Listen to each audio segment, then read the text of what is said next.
Social media वाले आप लोग उसमें न्यूज चैनल पर देखे भी होंगे। तो आज एक न्यूज पर इंटरव्यू था लाइव, तो उसमें उन्होंने एक प्रश्न किया था, वो श्रीवास्तव दिल्ली से।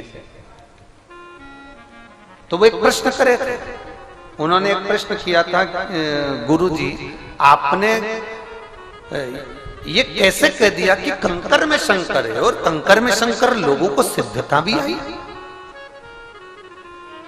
आपने कैसे सिद्ध कर दिया, इसको कैसे कह दिया कि कंकर में शंकर है? आप कैसे कह सकते हो कंकर में शंकर है?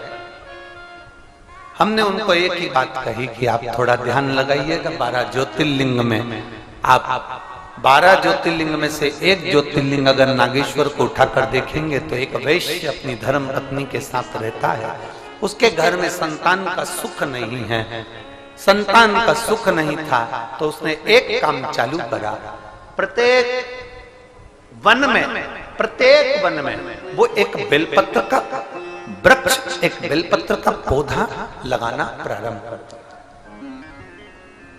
क्या काम चालू करा उसने? बेलपत्र का पौधा लगाना चालू करा। अब दुनिया के लोग हमसे कहते हैं कि महाराज जी ने बताया तो हमारे यहाँ 10 साल बाद संतान हुई, कोई कहता है हमारे यहाँ 20 साल संतान हुई, कोई कहता है हमारे यहाँ 30 साल बाद संतान हुई, कोई कहता है महाराज जी ने बताया तो 15 साल बाद संतान हुई, कोई कहता है 8 साल बाद संतान हुई। इसमें सीहोर वाले महाराज ने कुछ नहीं करा, इसमें तुम्हारा जो विश्वास था, तुमने कथा सुनी, पीछे के जितने श्रावण के महीने आपको बोले जाते थे और आपसे हम वृक्ष लगाने को कहते थे, बोलो बोलो सही है कि गलत है, ईमानदारी से बोलो। हमने आपको वृक्ष लगाने के लिए कहा, हमने आपसे कहा कि 1 करोड़ बेलपत्री के वृक्ष लगाना है, और टीवी पर हमने कह दिया सबको लगाना है, और वृक्ष लगाने के फोटो हमको भेजना, हम टीवी पर उसको दिखाएंगे। बोलो बोलो किस किस ने सुनी थी वो कथा? सुनी थी ना? हमने कहा उनके फोटो हम टीवी पर दिखाएंगे। आप लोगों ने वृक्ष लगाए, भले हाथ लगाया वृक्ष में, उसके फोटो भेजे, उसके वीडियो भेजे, हमने उसको आस्था चैनल पर दिखाया। अब कोई कहे कि ये सीहोर वाला तो पगला हो गया, सबसे पेड़ लगवाते फिर रहा।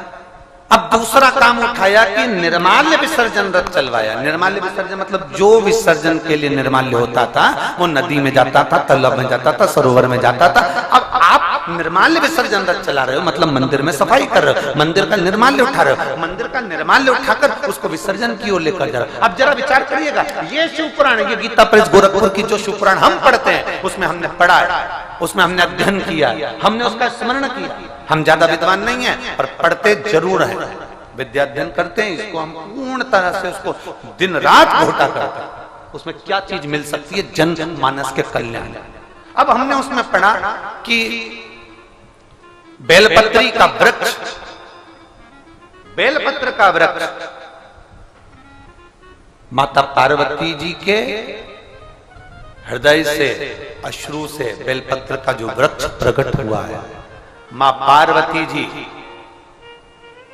मां उमा से कहती हैं, जो पार्वती जी का एक स्वरूप था, जब वो पूछने के लिए उनसे कहती हैं इस बेलपत्र के वृक्ष को जो रोपित करता है, और बेलपत्र का वृक्ष जैसे जैसे बढ़ता है, पार्वती जी कहती हैं वैसे ही उसके घर में वंश बढ़ता है।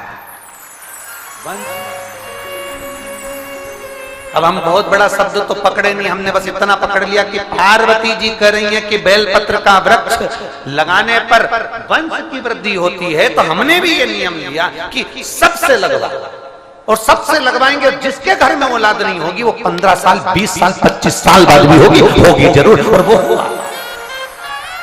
हुआ 25-25 30-30 साल बाद लोगों को औलाद हुई, 40-40 साल बाद लोगों को औलाद हुई, 55 साल की महिला को 60 साल की महिला को भी औलाद हुई। ये व्यासपीठ ने देखा और आपने भी टीवी के माध्यम से देखा, केवल वो बेलपत्री के वृक्ष का। अब लोग कहते हैं सीहोर वाले महाराज के पास कोई विद्या है, कुछ नहीं है, फालतू की बात है।